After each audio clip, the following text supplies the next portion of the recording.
Voilà, donc un coup de cœur pour l'émission Une ambition intime qui était diffusée sur M6, animée par Karine Le Marchand.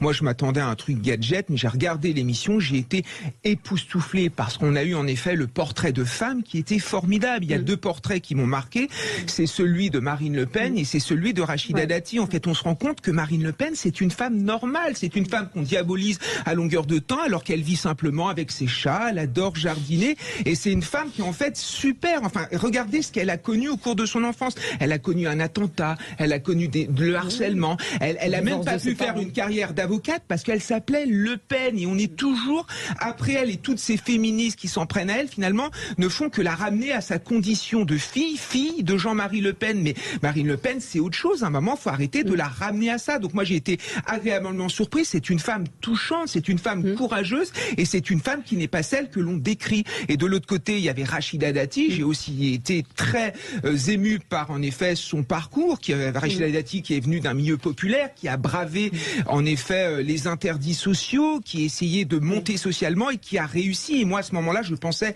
à mes élèves en effet issus de l'immigration, mais quel beau modèle, c'est-à-dire qu'en France on peut encore réussir, on peut encore devenir garde des Sceaux quand on vient d'un milieu populaire et quand on est d'origine immigrée. Donc voilà, moi j'ai été vraiment très j'ai trouvé ça formidable et je pense que ça donne un magnifique espoir et on se rend compte à quel point c'est difficile d'être une femme et de faire de la politique parce qu'il y a toujours ce sexisme ambiant.